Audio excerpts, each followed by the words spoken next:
today. Am I allowed to ask a question?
Good morning and welcome to the briefing session today.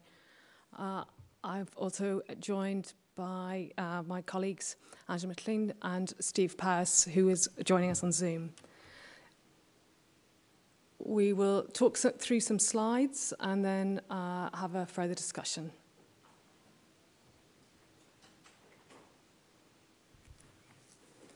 So, to say that this is the first sort of showing that we are on the post-lockdown opinions and lifestyle survey performed by the Office of National Statistics. At this point, England was in restrictions, Wales was having a fire break which ended on the 9th of November, and Scotland had parts of the country in higher level restrictions due to its 5 levels. What we can see here is that 81% of adults avoided contact with older or other vulnerable people in the previous 7 days. We also can see a very high take-up of face coverings when outside the home. 98% of adults wore face coverings. And again, there's a high take-up of working from home. 38% of people worked from home because of the pandemic in the previous week. And that compares to normal working from home of about 12% in the previous year. And finally, on this slide, you can see that people are really washing their hands, especially when they return from public places. And it's excellent to see that 89% of people wash their hands with soap and water when they return to their house. I'm now going to hand over to Angela for some further slides. Susan, thank you. If I could have the next slide, please. What we have here is a record of how much people have been moving around using Google mobility data for the time period starting from the 1st of October, running straight up to the 13th of November. And this is how much people are moving relative to what would have been normal in January before the pandemic arrived. So what's particularly good to note is that straight around the 5th of November, you can see in an orange and a blue line a big fall in the number of trips that people are making for retail and recreation or through transit stations, that's places like railway stations and bus stations. Not surprisingly, given the way things are this year, people are spending more time at home, that's the top purple line called residential, and more time in parks, although we all know the weather's not been so fantastic since the latest set of local restrictions came in. Next slide, please. So these are our estimates of how much the famous R number has changed week by week since the summer. So what this number counts is what would happen if one infectious person were infectious and counts how many people we would expect that person to infect. And this week, the estimate of the R value for the UK is between 1 and 1.2. And the best way to think about that is that if we had 10 infectious people, on average, that between them, they would infect 12 other new people. And what you can see from that graph is that the R number was really quite high for a while in late September, early October, somewhere between 1.2 and 1.5, and has been falling, but has not yet fallen below 1. And it's very important from the point of view of the progress of the pandemic in our country that it should fall below 1, because only when R is less than 1 will the number of infections in the country be falling. There's a final point to emphasise with this graph, which is that the methods that we use for estimating R have to, by definition really, use data that is time-lag. So these estimates are done in using data on how many people are in hospital, how many people have died sadly, and also using some data about how much people are moving around. So these are always a backward look.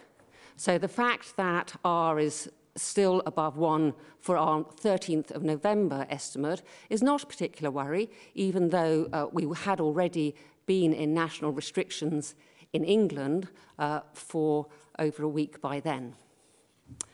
Next slide, please. So these are the data that are collected by something called the COVID Infections Survey by our Office for National Statistics. So what that survey does is it visits people in their home. It visits very large numbers of households and takes swabs in the nose and throat of everybody over the age of 2 who agrees, who lives in that household. And it goes week after week to the same set of people.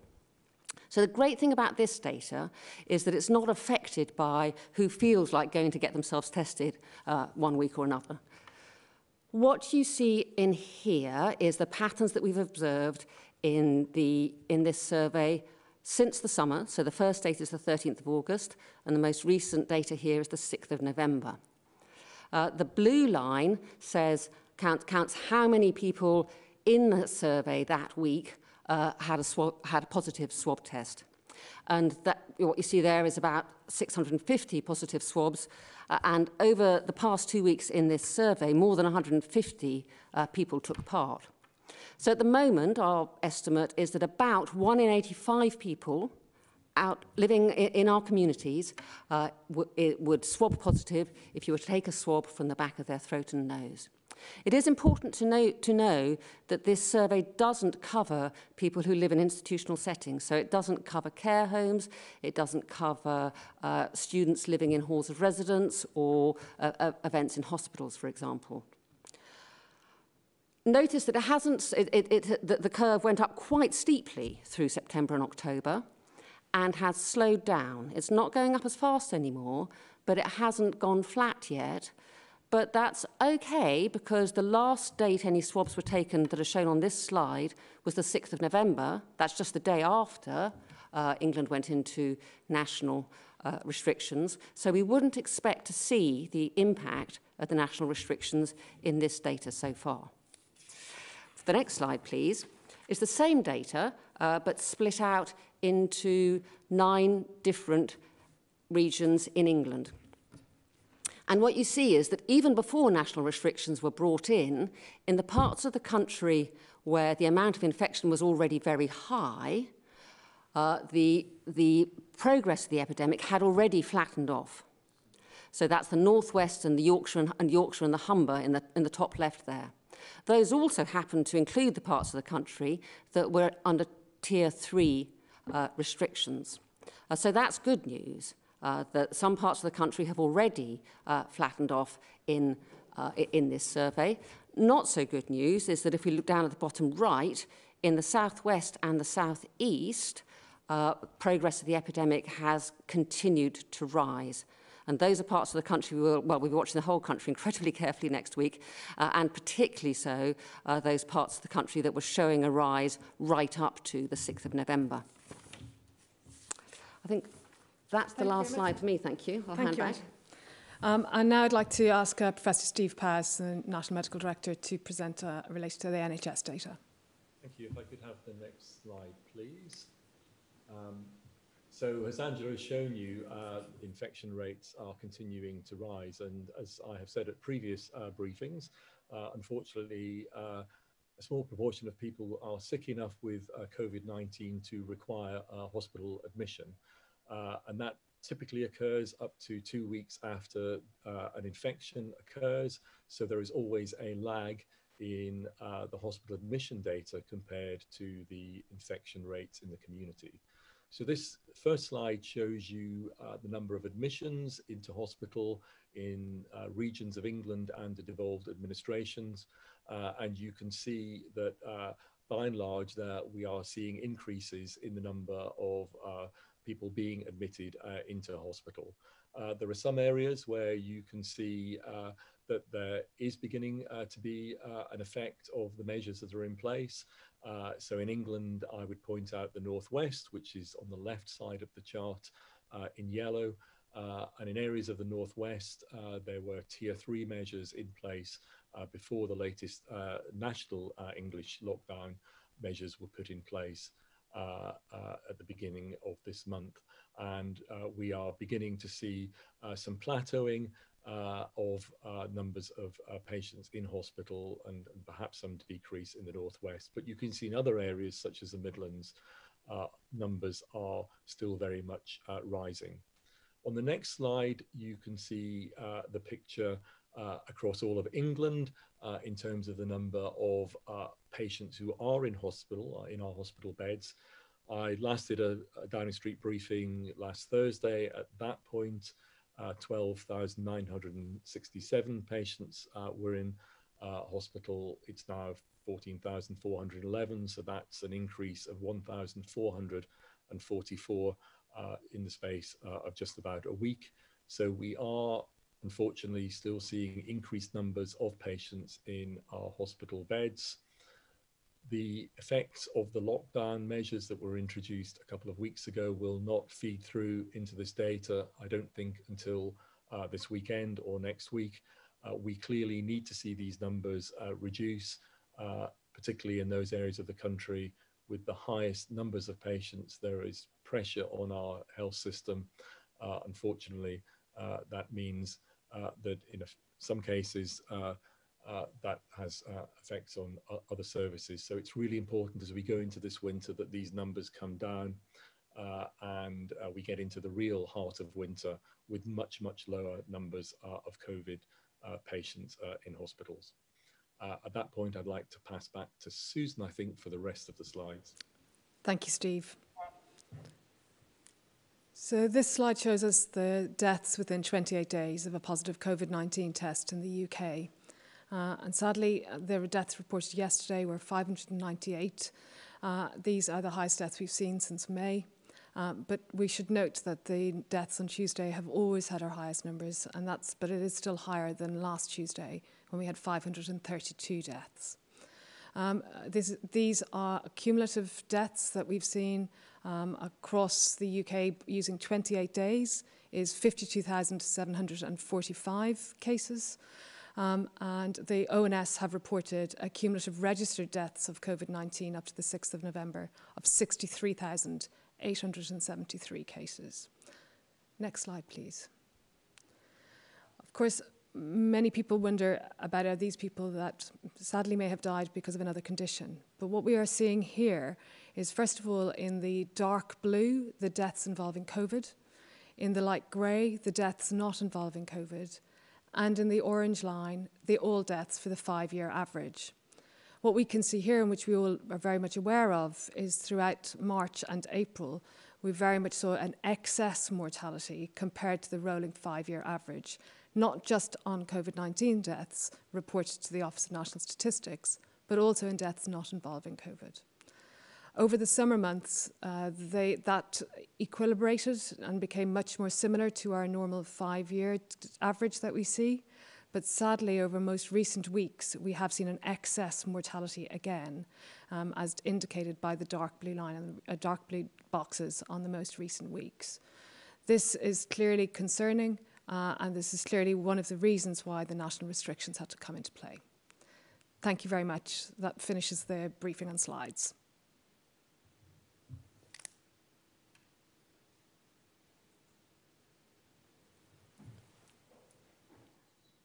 Yeah, so we'll now go to questions. I just want to invite Hugh Pym from the BBC. Thank you very much indeed. Can you confirm whether, subject to a final decision to be made, you are looking at the possibility of some limited form of household mixing over Christmas and how that might work? So I think the first thing to say is that we are very keen that we have Christmas as close to normal as possible. That requires all of us to make every effort over this national restriction period and even in early December to get the cases as low as possible and to reduce the risk of transmission within households and between families. A final decision, of course, will rest with the government and we look forward to hearing what those plans are. Angela, do you want to add anything? Like everyone, I'm also looking forward to hearing what the plans are. But are you modelling the possibility of some form of household mixing being permitted with other restrictions being in place? I think the best answer I could give to that is we did send some advice in over the weekend, but we genuinely don't know what decisions have been made. But do you think it's feasible that that could be allowed with other restrictions and other trade-offs? Well, I would reiterate what Susan just said. What's really important is that we go into, a festive week when we want to mix with our friends and our family, with the number of infections in the community as low as possible. So is some sort of Christmas possible, do you think? So I think it is. And I think the other thing I would say is that some of the sage advice previously suggested that for every day that we release, we'll need 2 days of tighter restrictions. So coming into Christmas, we need to be very careful about the number of contacts that we have to reduce transmission before Christmas and get our cases as low as possible. Hopefully, the government will make the decision that will allow us to have some mixing, but we will wait and see what that is. And then I think once we have got past the Christmas period, if there's been a release and some socialisation, we will all have to be very responsible and reduce those contacts again. Thank you. Thank you very much.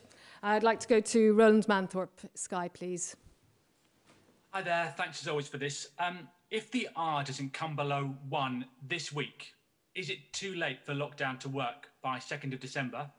And another question about the Google mobility stats. You've said that people are travelling less since lockdown, but there was a distinct and pronounced jump in retail and recreation just before lockdown. Does that partly result in the high level of cases that we see now? And does that cause you a concern for Christmas, this feeling that once restrictions are lifted, or if they're going to be put in place, then people will really go out and party? Angela, can I have that? Yeah, surely. So question in 2 parts. Your first question was, if R is not below 1 this week, is that terrible news? And the answer is no, that is not terrible news. We very much hope that R will be lower again. But as I've tried to explain, the way we estimate R is very dominated by what we would call lagging indicators. So people who are in hospital or people who have died. People who are going into hospital now are people who got infected weeks ago. So that data stream reflects what was happening before the latest national restrictions arose. So no, I think is the short answer. If the R that comes out on Friday is not below 1 or not firmly below 1, that does not mean that that the national restrictions haven't worked. The two are completely compatible. National restrictions work. R is still a bit above 1 this week. That would not cause me any concern at all. In terms of a bump in activity in the days, it's really looking at the data here. It looks to me like in the day before 5th of November, when national restrictions came along. These things are all a worry to us, yes. You can imagine why people would want to maybe get some shopping in before the shops are all shut. Yes, I mean, this plays to exactly what Susan and I have both said, that we are concerned about how can we have a safe run-up to Christmas so that we can have some kind of a good family Christmas. Thank you very much. Emily Morgan, ITV, please. Hello, it's another question about Christmas, I'm afraid. You say that no decisions have been made about Christmas, and we all know that we're not going to get a normal Christmas this year. I just wonder what your best case scenario is for planning Christmas. What is the sort of at best, how many households can we hope to mix with? So I don't think we can answer that. This is a government decision, and it will be a decision that will be made by government. And I know that they're working hard to develop an outline of what that will look like and what the new tiers will look like post-December the 2nd and what Christmas will look like. So we'll have to leave that to them, I'm afraid. Do you think, though, that the government will even countenance if cases are still rising, a Christmas where we can't mix with households? I'm afraid we'll have to wait and ask them. I can honestly tell you, I have no idea what they're countenancing. I really don't know. And you have to remember, we're advisors. They decide, we advise. Thank you very much, Emily. Ella Pickover. Good morning.